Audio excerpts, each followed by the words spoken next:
हमारे साथ हैं किसान विनोद, और इनका ये जो धान का, इसको यहाँ हम लोग स्थानीय भाषा में बेहड़ा बोलते हैं, तो ये इन्होंने लगाया हुआ है। तो चलिए पूछते हैं इनसे कि इन्होंने इसमें खाद का इस्तेमाल किया है या उर्वरक का, क्या इस्तेमाल उन्होंने किया है, बताइए। इसमें हम थोड़ा बहुत डीपी डाले हैं और इसके पहले थोड़ा गोबर खाद डाले थे। अच्छा, डीएपी भी डाले हैं और गोबर खाद।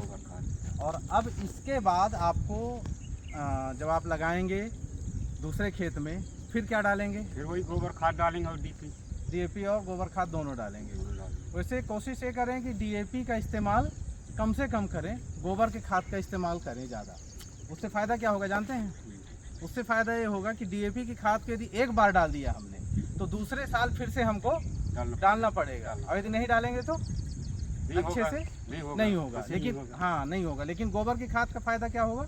वो 2-3-4 साल चलता है। वो 2-3-4 साल चलता है। तो इसी चीज़ को हम लोगों को करना है, जिससे कि हमारे खेत की जो मिट्टी है वो भी अच्छी रहे, बनी रहे, और हमारी जो फसल है वो भी बने रहे। तो इस बारे में आप दूसरे लोगों को भी, दूसरे किसानों को भी बताएं, सलाह दें और खुद भी करें। आप कोशिश करेंगे कि डीएपी, यूरिया, इन चीज़ों का इस्तेमाल बहुत कम करें। गोबर का खाद यदि मिल रहा है तो उसका तो गोबर खाद मिल जाता है, घर में हो जाता है, फिर नहीं मिलता फिर खरीदना पड़ता है। हाँ, तो खरीद लें, तो उससे तो अच्छा रहेगा। उसको तो डीएपी वगैरह को तो एक बार खरीदेंगे तो 1 साल ही चलेगा।